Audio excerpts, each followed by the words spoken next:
तो बेटा आज जो अपन चैप्टर स्टार्ट करने जा रहे हैं that is time of supply. Time of supply time of supply बेटा चैप्टर हमारे लिए ऐसे इंपॉर्टेंट हो जाता है। देखिए अभी तक अपन ने क्या क्या देखा। हमने ये देखा सर कि सप्लाई क्या होती है।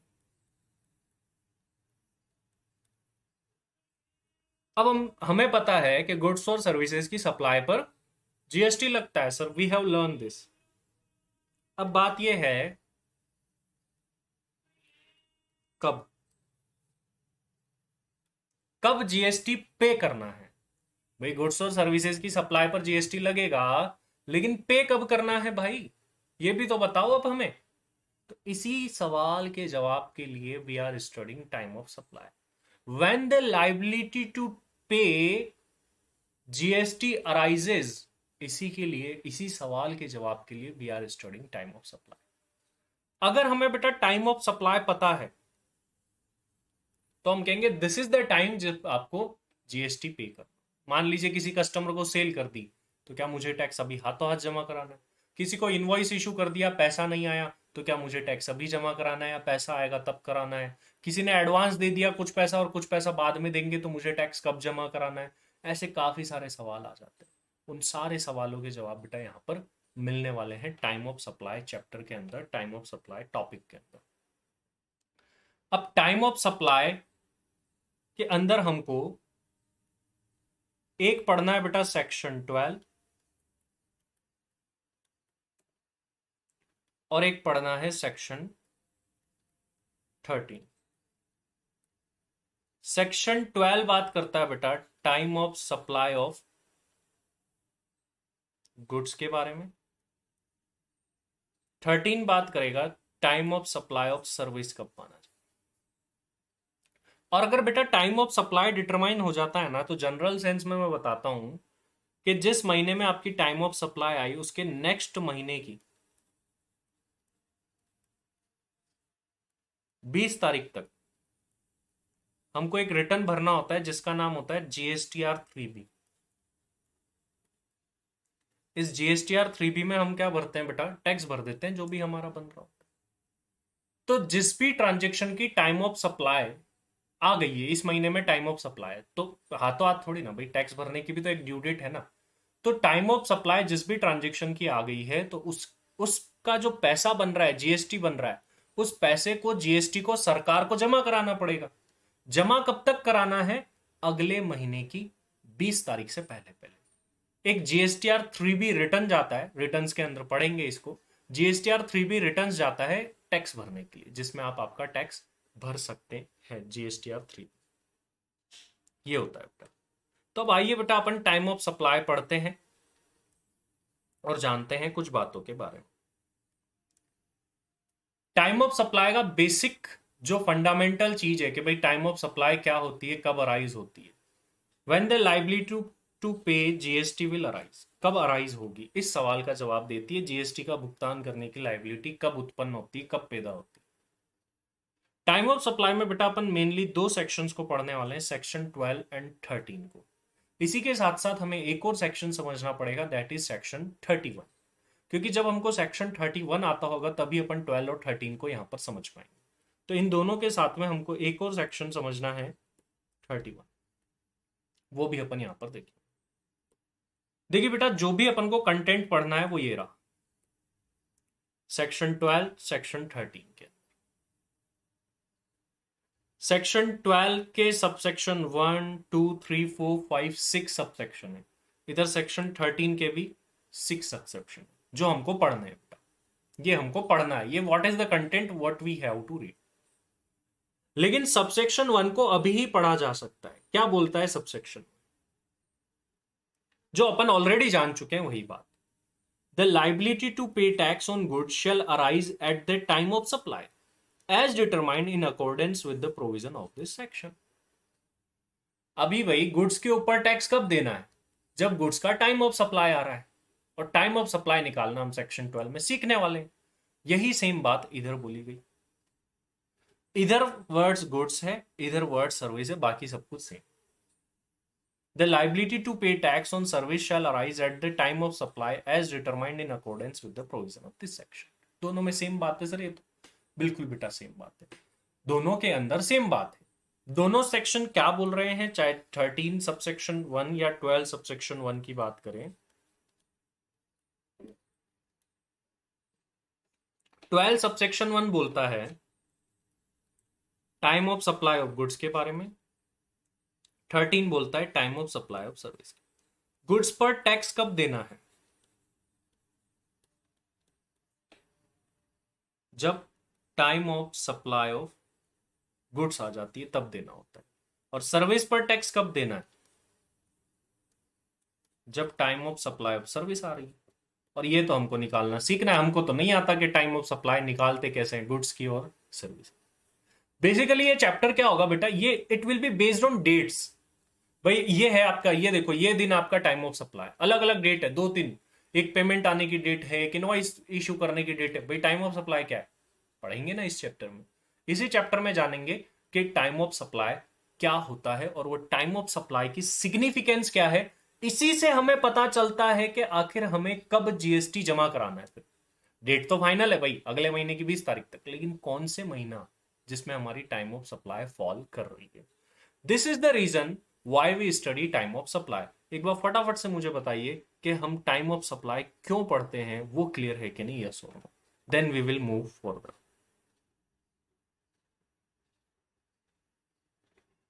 अभी हमने जाना है कि why we are studying time of supply.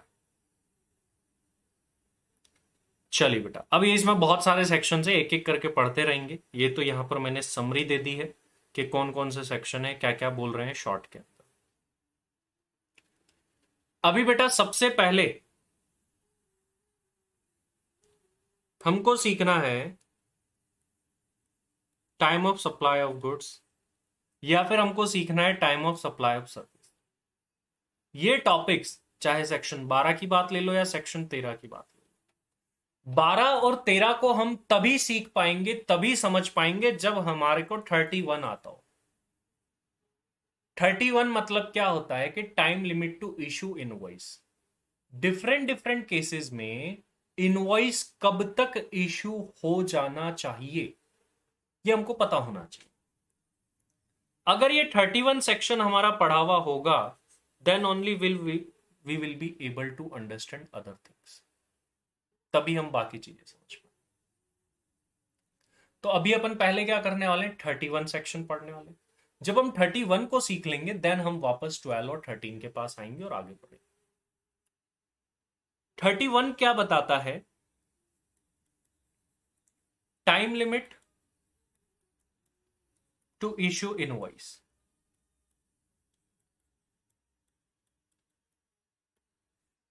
आखिर हमें कब तक इनवॉइस इशू कर देना चाहिए, ये बात बताता है।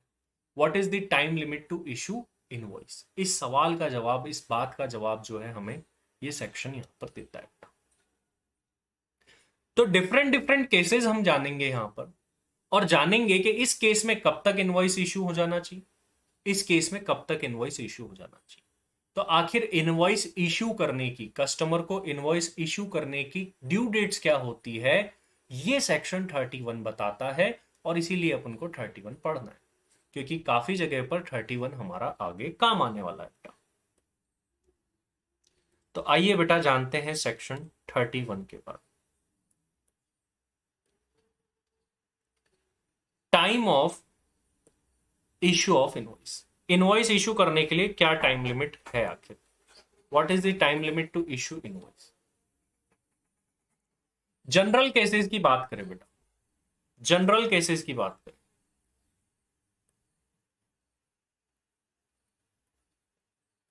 जनरली कब तक इनवॉइस इशू हो जाना चाहिए। अगर बेटा मूवमेंट ऑफ गुड्स इन्वॉल्व है,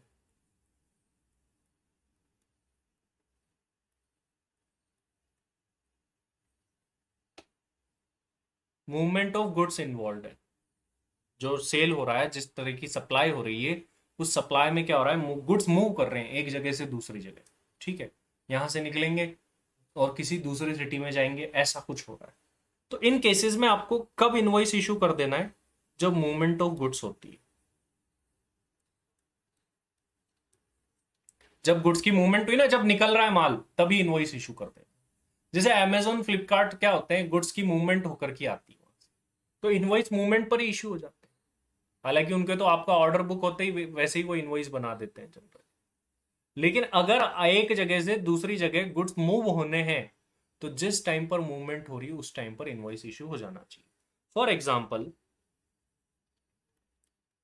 दिल्ली से कोई गुड्स निकलेगा और राजस्थान जाएगा,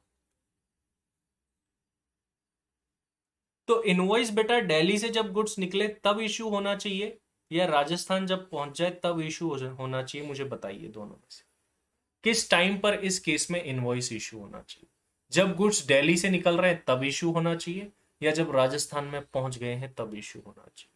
तो सर अगर मूवमेंट ऑफ गुड्स है, तो जब गुड्स की मूवमेंट चालू हो रही है तभी इनवॉइस इशू हो जाना चाहिए। तो सर इस केस में दिल्ली। अब इनवॉइस पहले बनाना जरूरी क्यों है वो भी समझा दूं। जब ये कोई गुड्स दिल्ली से राजस्थान जा रहे होंगे, तो बीच में कोई जीएसटी का ऑफिसर मिल गया, वो बोलेगा हाँ भाई गुड्स कहाँ ले जा रहे हो, दिखाओ इसका बिल है क्या तुम्हारे पास? नहीं है तो काम खत्म भाई, जब्त कर देगा वो गुड्स को, बोलेगा ये तो गलत चोरी कर रहा है टैक्स की वगैरह वगैरह। इसलिए मूवमेंट ऑफ गुड्स के अंदर जब मूवमेंट स्टार्ट हो रही है गुड्स की, तभी जो है वो इशू हो जाना चाहिए। लेकिन अब एनी अदर केस की बात करें, मूवमेंट नहीं है। मूवमेंट नहीं है का मतलब क्या है? गुड्स की मूवमेंट नहीं हो रही, इसका मतलब क्या है? मतलब यह हाथों हाथ काम हो रहा है। आप किसी जनरल स्टोर पे जाते हैं, पैसे दिए सामान खरीद लिया, क्या गुड्स की मूवमेंट हुई? क्या गुड्स एक जगह से दूसरी जगह गए मूव करके? नहीं सर, वो तो हाथों हाथ ही हो गए।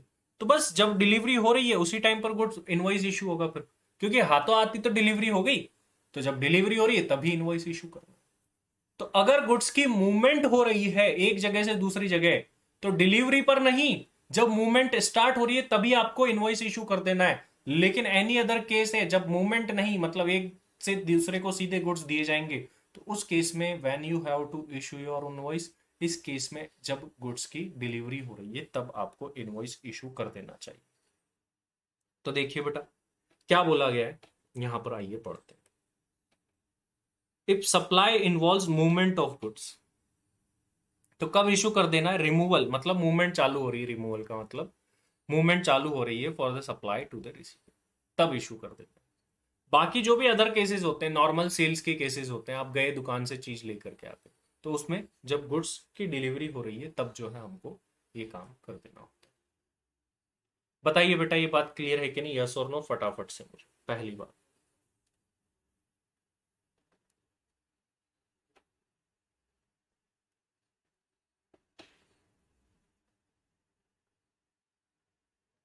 मूवमेंट का मतलब होता है बेटा गुड्स आपने लोड करे, अब जाएंगे वहां पर, तो आपने लोड कर दिए गाड़ी में डाल दिए और अब वो जा रहे हैं गुड्स, ये होता है मूवमेंट।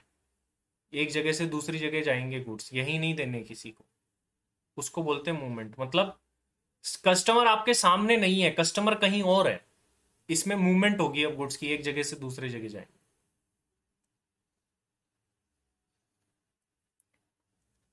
नेक्स्ट बेटा, ये तो पहला जनरल केस।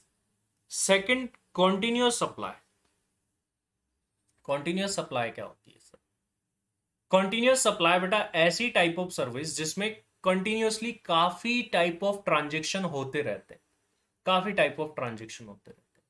जैसे मैं आपको एक नॉर्मल एग्जांपल देता हूं।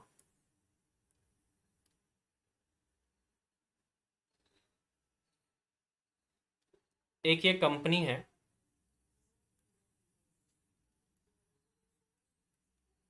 इसने रामू के साथ में क्या कर लिया,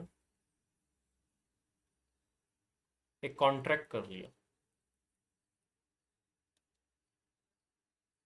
कि 1 साल तक कंपनी के अंदर जो भी प्लम्बर का काम होगा वो रामू आके करेगा। और रामू क्या करता है, कंटिन्यूअसली सर्विसेज देता रहता है, यहाँ आता है सर्विसेज देता रहता है, देता रहता है, देता रहता है। इसी टाइप ऑफ कई बार कई लोगों के बीच में ट्रांजेक्शन गुड्स के रूप में भी कंटिन्यूअसली होते रहते हैं, कंटिन्यूअसली चलता रहता है, खत्म ही नहीं होता। मतलब ऐसा होता है 1 साल का या 5 साल 10 साल का भी हो सकता है। इस केस में अब इनवॉइस कब इशू करें? ये तो चलता ही रह रहा है भाई, तो चलता ही रह रहा है। तो फिर इस केस में कब इशू करना होता है इनवॉइस? ये बात बोली गई है कि अगर कंटिन्यूअस सप्लाई चले ही जा रही है, खत्म होती ही नहीं है वो, तो कब बोला गया? या तो पहले, या फिर at the time of each such statement is issued और each such payment is receive. इसका मतलब क्या है बेटा? पहली बात तो ये बताओ मुझे, इनवॉइस कौन बनाएगा? कंपनी बनाएगी या रामू बनाएगा? पहली बात तो मुझे ये पूछनी है। इनवॉइस कौन बनाएगा, कंपनी या रामू? फर्स्ट ऑफ ऑल तो हमें ये जानना जरूरी है भाई, इनवॉइस कौन बनाएगा? बेटा इनवॉइस रामू बनाएगा, यस। जो पैसे लेता है वही तो इनवॉइस देता है, तो रामू बनाएगा। अब रामू को ये कंपनी क्या देती है? या तो रामू अभी हाथों हाथ इनवॉइस इशू कर दे, बात खत्म, या तो अभी कर दो। अभी नहीं करा हुआ रामू, तो फिर इसको इसकी सर्विसेज जो दिए उसका एक स्टेटमेंट होता होगा ना, रामू तुम इस दिन आए थे, ये सर्विस दी थी, इस दिन आए थे ये सर्विस, इस दिन आए थे ये सर्विस। तो आपको इस सर्विसेज से रिलेटेड जिस दिन स्टेटमेंट मिल रहा है वो, या फिर जिस दिन आपको पेमेंट रिसीव्ड हो रहा है उस दिन करो। या तो इन डेट से पहले या फिर इन डेट्स को कर दो। देखिए वापस से पढ़ते हैं बेटा।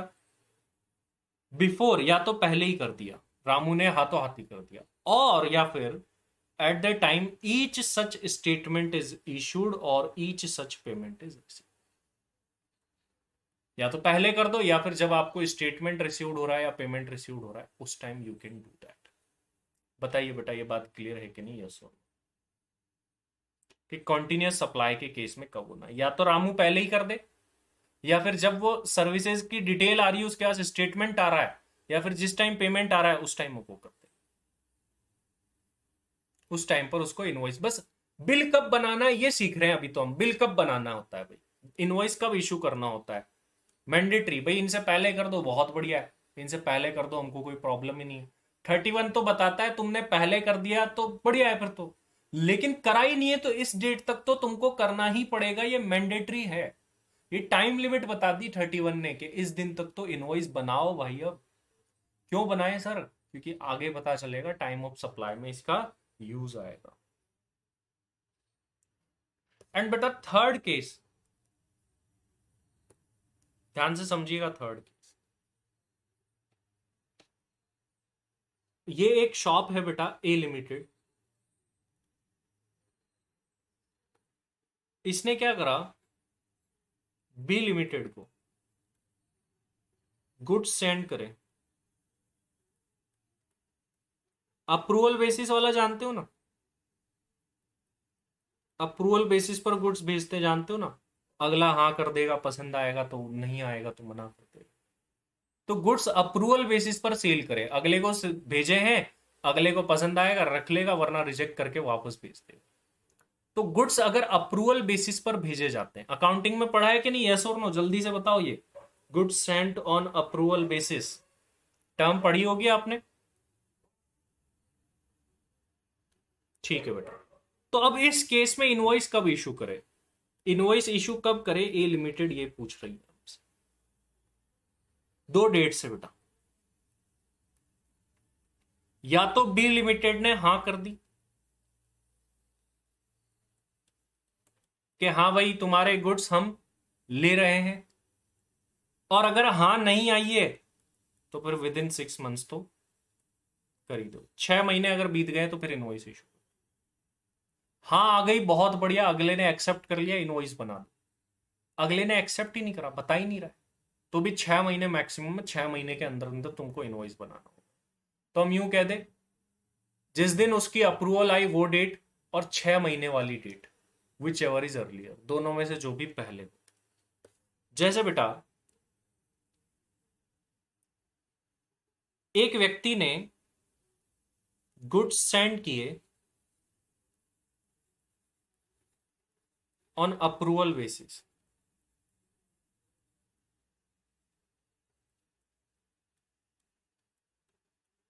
किसी व्यक्ति को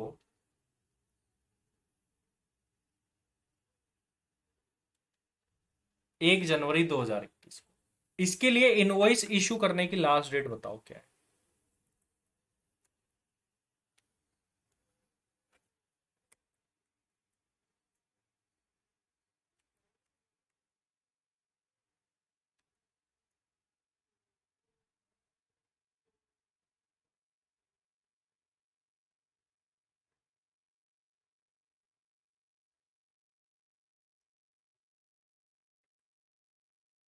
लास्ट डेट क्या है, यहां से 6 महीने गिन लो बेटा, यहां से 6 महीने गिन लो।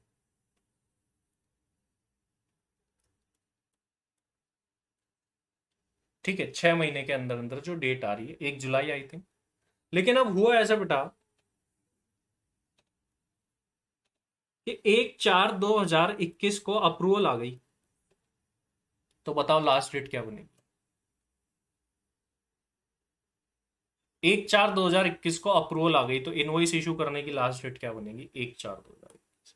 बस बात आप समझ चुके हो, बताइए जल्दी से, यस और नो, बात समझ गए कि नहीं, कि good Saint on approval basis के केस में इनवॉइस इशू करने की लास्ट डेट क्या होती है। तो बेटा देखिए, अभी तक अपन ने इनवॉइस इशू के अंदर 3 केस देखे।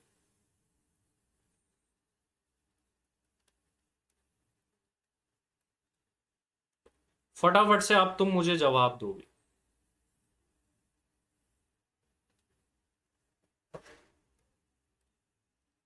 एक देखा जनरल केस, जनरल केस में देखा कि गुड्स की रिमूवल हो रही है क्या,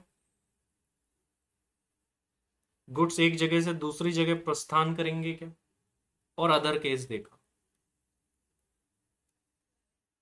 एक देखा कॉन्टिन्यूअस सप्लाई,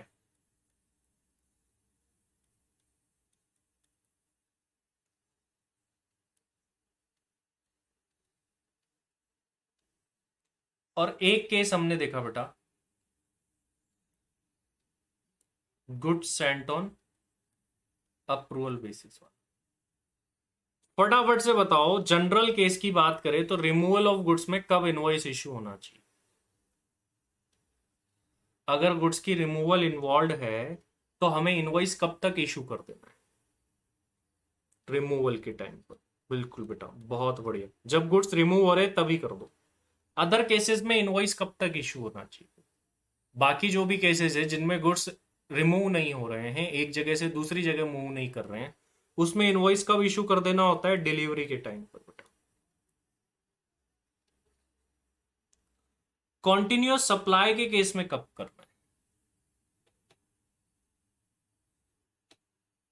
या तो पहले ही कर दो, या फिर जब उसका स्टेटमेंट आए तब कर दो, या फिर जब पेमेंट रिसीव्ड हो तब कर दो। भाई इनमें से जो भी पहले हो रहा हो जनरली तभी करना है, क्योंकि जो भी पहले, ये तो नॉर्मल बात है। और अगर अप्रूवल बेसिस पर गुड्स सेल करे गए हैं, सेंड किए गए हैं, तो एक बार बताइए बेटा मुझे कि तब हमें कब तक इनवॉइस इशू कर देना है।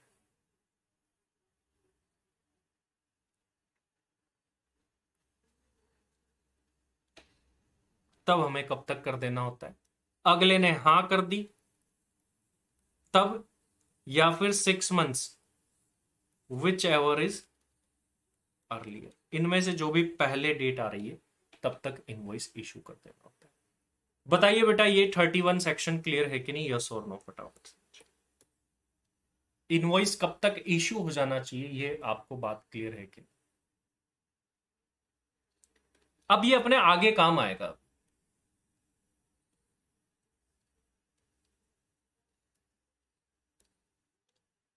इनवॉइस इशू मैंने आपको बता दिया।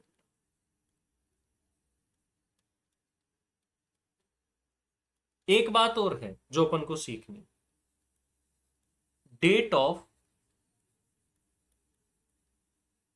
Receipt of payment.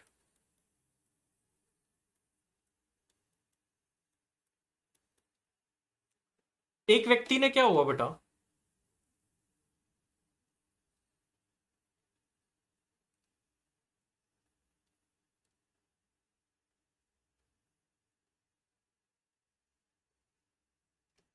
दूसरे व्यक्ति को, ए ने बी को कोई पेमेंट किया,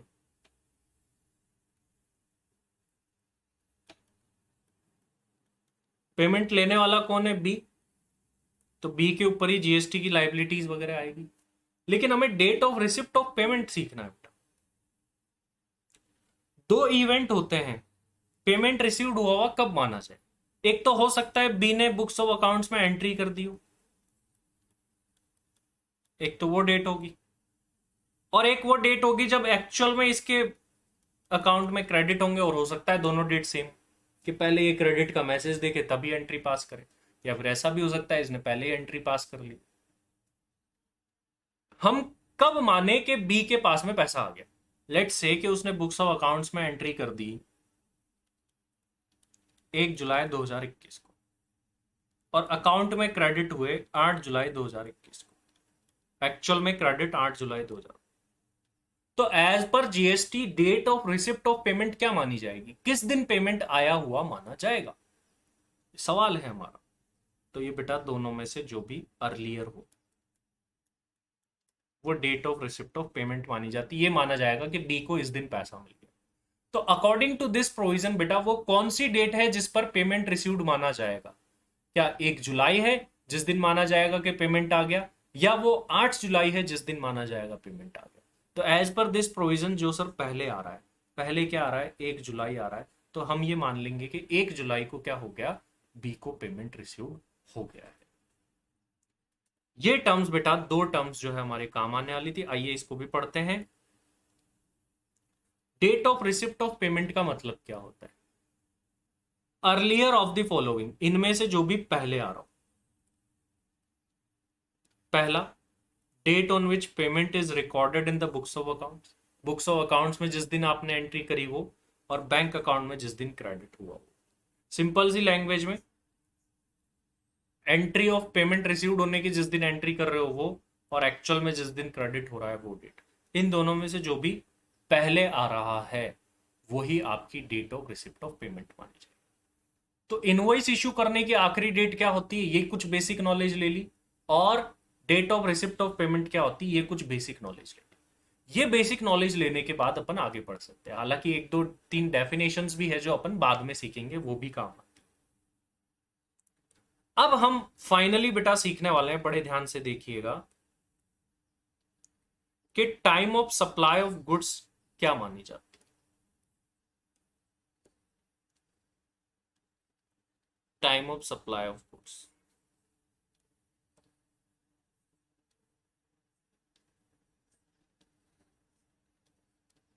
तीन पॉइंट निकालने पड़ते हैं।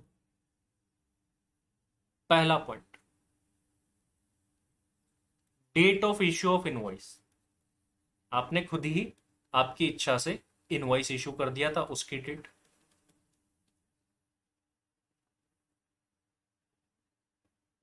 Second,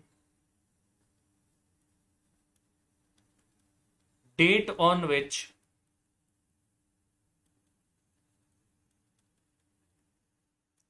invoice should have been issued,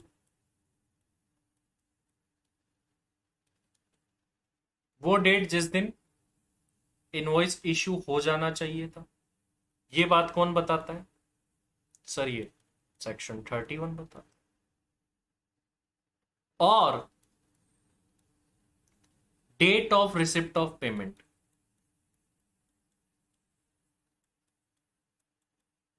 ये 3 डेट्स आपको लिखनी पड़ी, और इन तीनों डेट्स में से बेटा जो भी पहले है वही आपकी क्या मानी जाएगी? Time of supply. Invoice issue करने की डेट एज पर 31, जिस टाइम तक इनवॉइस इशू हो जाना चाहिए था वो वाली डेट लो, और पेमेंट रिसीव्ड की डेट। तीनों में से जो भी पहले आएगा, तीनों में से जो भी पहले आएगा वही क्या होगा? वही क्या होगा? हमारा time of supply of goods. ये अपन पढ़ रहे हैं बेटा, ये जो अपन पढ़ रहे हैं, this is section 12 subsection 2, forward charge के केस में। फॉरवर्ड चार्ज मतलब नॉर्मली जो सेल होती है उसके केस में अपन पढ़ रहे हैं। फॉरवर्ड चार्ज, नॉर्मल जो सेल्स होती है। एक रिवर्स चार्ज भी आएगा आगे, वहां पर उसके बारे में बात। आइए बेटा इन चीजों को पढ़ते हैं।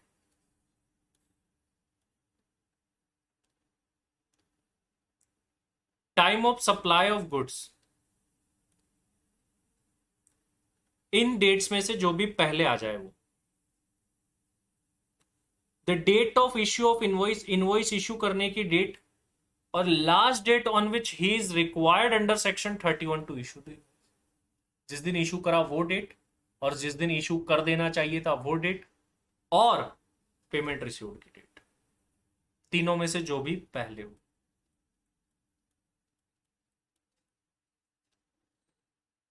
वो आपकी डेट बन जाएगी टाइम ऑफ सप्लाई। एक एग्जांपल करते हैं बेटा।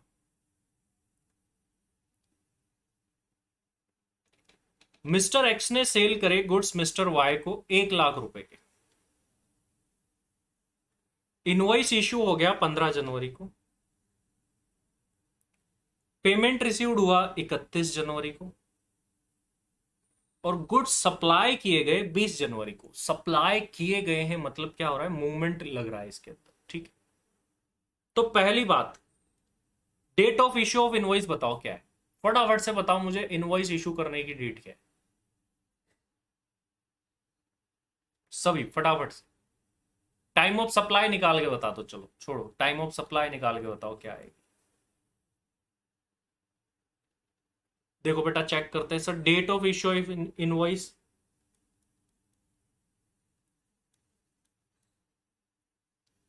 15 जनवरी। इनवॉइस कब तक इशू हो जाना चाहिए था, यहां पर गुड्स सप्लाई हो रहे तब तक इशू हो जाना चाहिए भाई।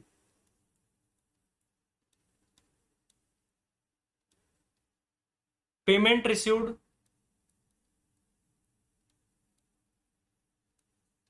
31 जनवरी। बताइए बेटा टाइम ऑफ सप्लाई क्या माना जाएगा, टाइम ऑफ सप्लाई क्या माना। सर टाइम ऑफ सप्लाई जो है ना,